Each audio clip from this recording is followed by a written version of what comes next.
When I started to watch the second season of Windbreaker, I was very nervous because in the first season, every single fight was animated and choreographed so well. My eyes were glued on the screen from episode 1 to 12. You cannot pull me away.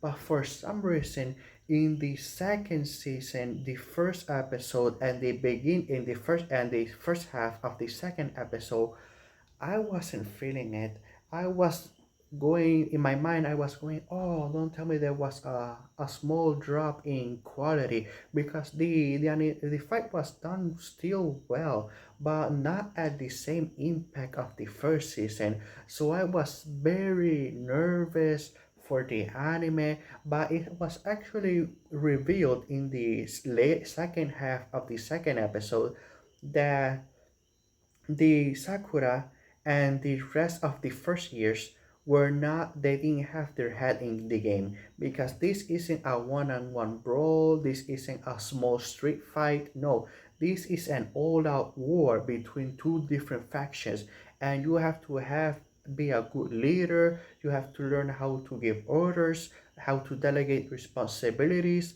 and there was none of that in this brawl. It wasn't until the second years came in to put everybody in their place that they got their head in the game and started to actually fight well. And from that moment onwards, the fighting animation went back to the same quality as the first season.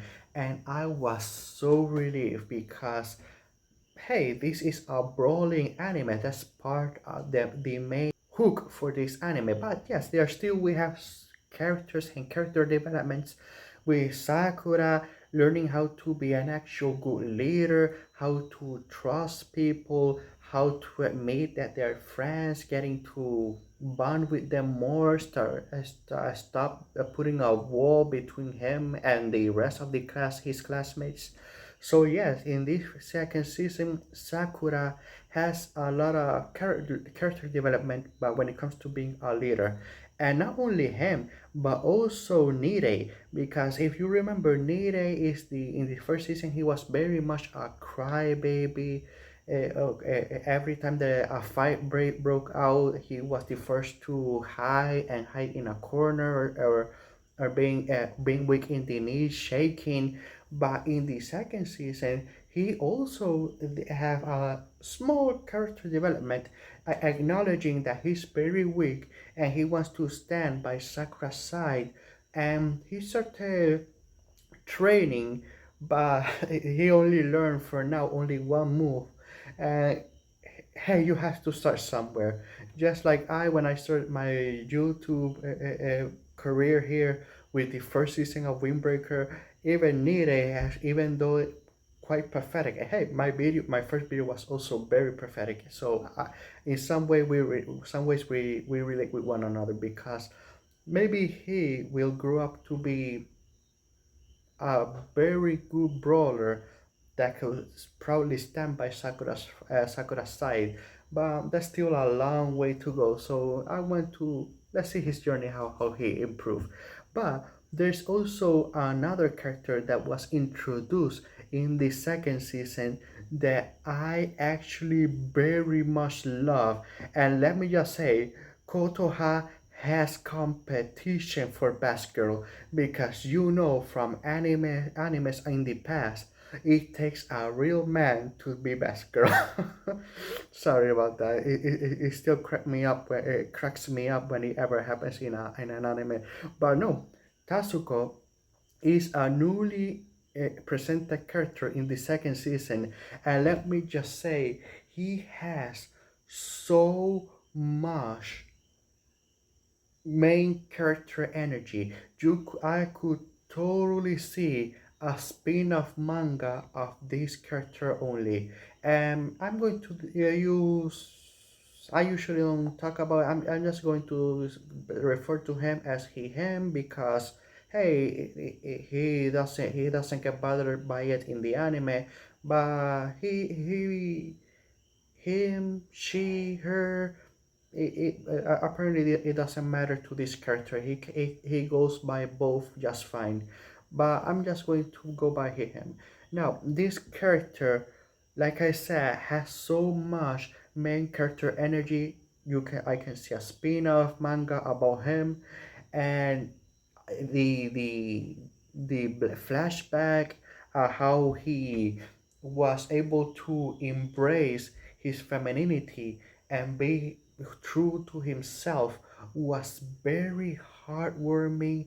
I just felt so much for this character. I mean, the West, where it comes to either cartoons or video games or TV shows, they only could dream of presenting a character as well as this one was presented, because I am so for him. And like I said, to me right now, he is very much in the lead for best girl, because Kotoha is very cute. She's very like the bartender, the very wise bartender that gives very wise suggestions to her customers, but there's not much to her personality. But with Tasuko, he's very feminine. He does a mean pole dance, and not only that, obviously being one of the four kings of the school, he can brawl very well.